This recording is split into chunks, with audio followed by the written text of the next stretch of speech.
শরীক হতে হবে।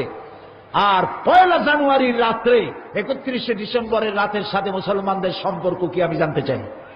বলো বলো। আমাদের সাথে 31শে রাতের সাথে মুসলমানের কোনো সম্পর্ক নাই। আমার যদি বর্ষবরণ করাই লাগে তাহলে আমার করা উচিত তো 1 মুহররম। তা আমরা করি। ইসলাম বর্ষবরণ, কুলখালি চল্লিশা, ম্যারেজ ডে, বার্থডে এগুলির কোন অস্তিত্ব ইসলামে নাই।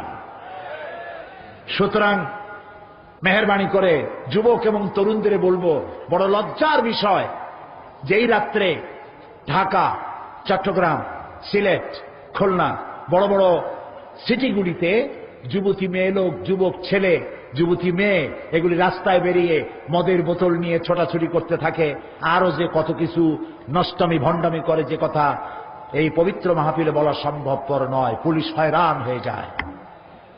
তোমরা কি করবা এই চট্টগ্রামে?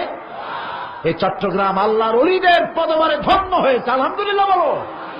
কোরআন শরীফের আওয়াজ শুনে এই চট্টগ্রাম ধন্য হয়েছে। সুতরাং মুসলমান ছেলেদের মেয়েদের কন্ট্রোল করতে হবে, মা বাপদের। মা বাপেরা কন্ট্রোল করবেন, তাদের বুঝাবেন এটা আমাদের কালচার নয়, আমাদের সংস্কৃতি নয়। লাভ দেওয়া, ফাল দেওয়া, চিৎকার মারা, মদ খাওয়া, জেনা ব্যভিচার, জুয়া, হাবিজাবি এগুলি মুসলমানের কাজ নয়। আল্লাহ তাআলা আমাদের মুসলমান যুবক ছেলে মেয়েকে সবগুলি যেন হেদায়েত করেন, হেফাজত করেন। আমরা